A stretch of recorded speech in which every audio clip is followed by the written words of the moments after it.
Hopefully you've had a chance to try the practice exercises from our Booleans and Conditionals video. If not, no worries, the notebook is linked in the description. Let's walk through the solutions together, starting with problem 1. In this problem, we're given a user's age and we'll need to check if they qualify for a movie discount. If the age is 12 or under, we'll print, "You get a child discount." Otherwise, we'll print, "Regular ticket price applies." We start by checking if the age is 12 or under using the less than or equal to operator. This comparison will result in a Boolean, true if the age is 12 or less, false otherwise. We'll need this result later, so we store it in a variable called isChild. Then, we use this variable in an if statement to choose which message to print. Since isChild is already a Boolean, we can simply write the variable name. When the condition is true, we print the child discount message. When the condition is false, we run the code in the else block. In this else block, we print the regular price message. Running the code, we get the child discount message.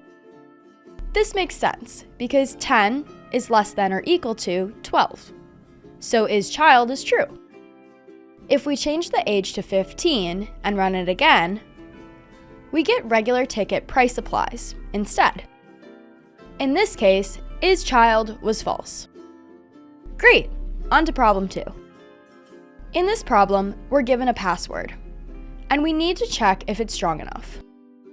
A password is considered strong if it has 8 or more characters.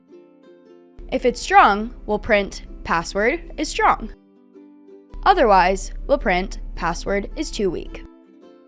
To check the length of the password, we use Python's len function. The len function returns the number of characters in a string.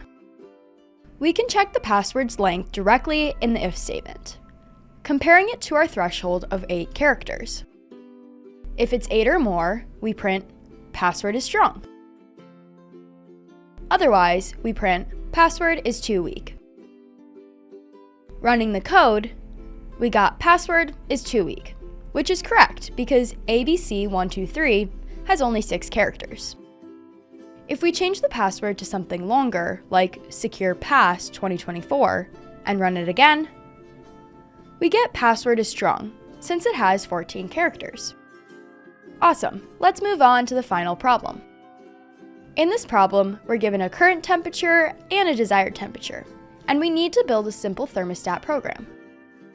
If the current temperature is below the desired temperature, we'll print turning on heater, and then print the current temperature.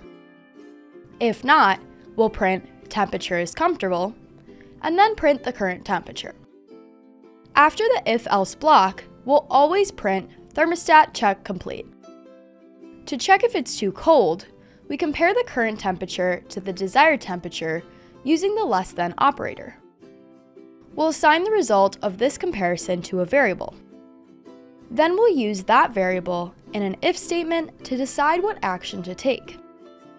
If it's too cold, we print turning on heater, then print the current temperature using an F string. If you want to learn more about how F strings work, check out our video linked in the description. For the other case, we print temperature is comfortable, and then the current temperature in the else block. Finally, we need to output the message thermostat check complete, no matter the value of the isCold variable, so we add a print statement outside the if-else block. Running the code, we got turning on heater, followed by the temperature, and thermostat check complete, which makes sense because 65 is less than 72. If we change the current temperature to 75 and run it again, we get temperature is comfortable instead. And that's it! Those are the solutions to our 3 exercises. If you want to keep building on these skills, check out our video on for loops, linked in the description. We're working on lots more Python explainer videos like this one, so be sure to subscribe so that you don't miss out. If you have any questions or topics that you'd like to learn about, let us know in the comments below. We'd love to hear from you. Thanks for watching!